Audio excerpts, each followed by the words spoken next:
Hello, my name is Edward Dimitri, and this is a brief presentation on the needs and potential for London's Transport Authority, or TfL, to consider a PPP to enhance the city's bicycling infrastructure.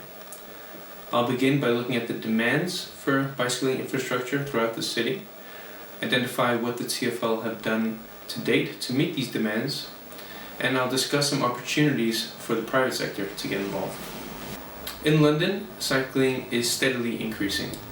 Since 2000, cyclists on the road have doubled and have grown by 10% in 2009 alone, according to the TfL. However, infrastructure provision has not kept up with this demand.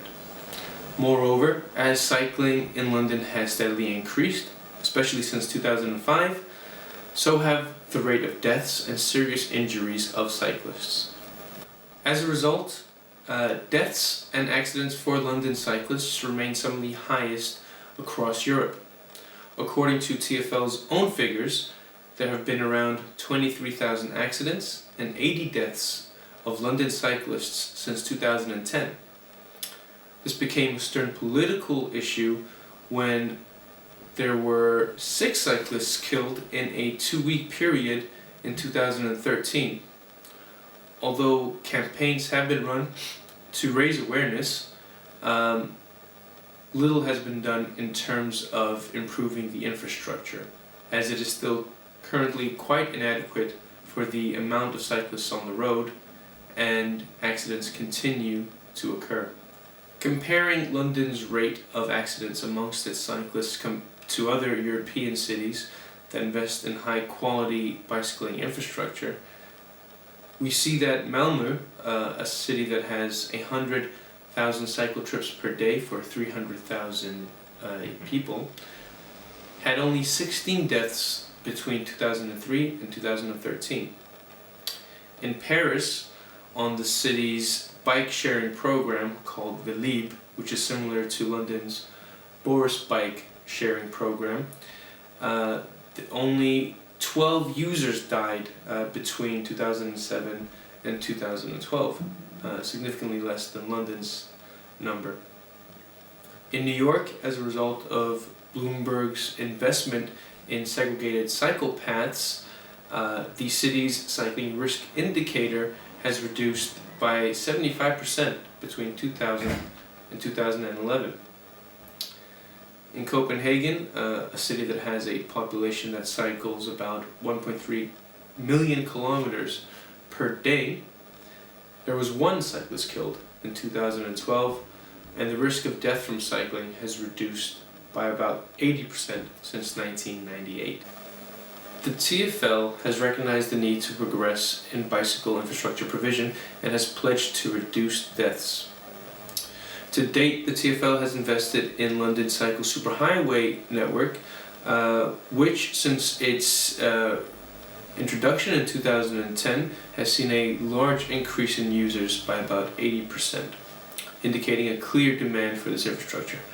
However, infrastructure for cyclists needs to be enhanced, as the super cycle highways consist of 2-meter wide blue streaks of paint drawn onto the road, which are not physically separated from car vehicles in any way, and are not well connected in a holistic manner. In fact, many cars still park and drive on these blue streaks of paint, forcing cyclists into the road, into traffic, and increasing the risks of accidents and deaths.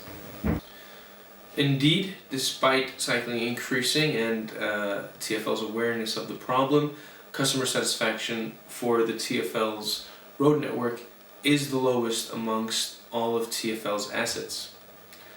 The outputs that TfL should request through a PPP are graded lanes for cyclists separated from vehicle traffic that are well maintained, as well as a holistic plan starting within London's central activity areas to provide a network of cycle routes.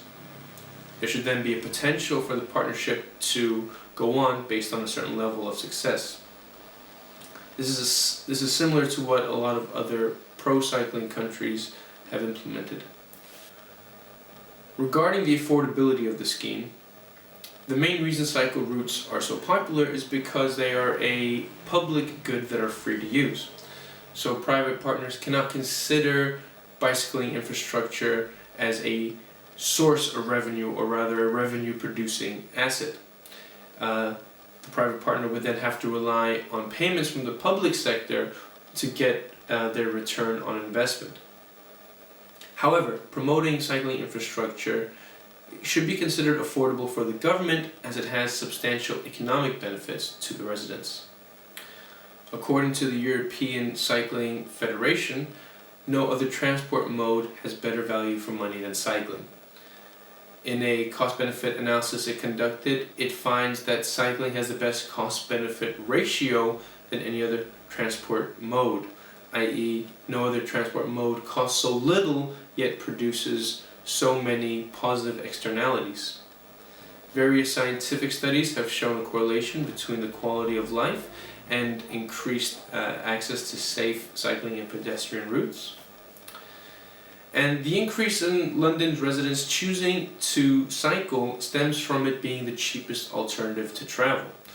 London is renowned for its expensive public transport network, as a monthly pass on the London Underground network costs about 10% of the city's median income.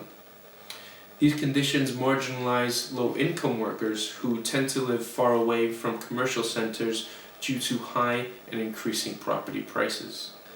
Additionally, according to the World Health Organization, the health benefits that arise from increased and safe cycling amount to about 120 billion euros across Europe, and this relates just to reduced mortality rates. Further benefits of cycling are reduced air and noise pollution, a low demand for scarce urban space, reduced carbon footprint, and reduced dependency on fuel. In economic terms, cycling provides the greatest health benefits. So why should the private sector get involved? Primarily, there is a universal push for results. The mayor and TfL have pledged to reduce the number of cycling accidents and deaths by 40% by 2020. The London Plan stipulates that infrastructure investment will see a 300% increase in capacity in cycling infrastructure. Most importantly, the TfL has budgeted £915 million for cycling infrastructure over the next 10 years. This dwarfs what other pro-cycling countries have pledged for investment at the national level. For example, Denmark have put together some 130 million euros in a cycle fund for the next 6 years for the country, and Holland, another champion for cycling, has put together a fund for 100 million euros up to 2020, both of which significantly less than London. So the funding has been allocated by TfL, and a recognition that the increased demand of cyclists needs to be handled with. This presents a great opportunity for the private sector to partner with the TfL and efficiently provide better infrastructure provision than had previously been developed. I would propose a plan wherein the private sector builds and maintains this infrastructure until 2031, if the partnership can prove to provide value for money. Regarding the risks, the TfL would have to ensure citywide and local level borough support from the local councils through pushing planning policy forward that promotes bicycle infrastructure development. Because bicycling routes are usually in the right of way, there would be little issues in terms of land acquisition. Also, it would be ideal if the TfL could take on the responsibility of obtaining the permits required to develop bicycling infrastructure, as this would save a substantial amount of time and cost related to the administrative processes of doing so. The private sector would need to take on the risk of constructing high quality cycling infrastructure on time and to budget, which can be well maintained with ease in the long run. The KPIs for the private sector or the private partner could be the longevity of the infrastructure and a decrease in the rate of cycle-related accidents.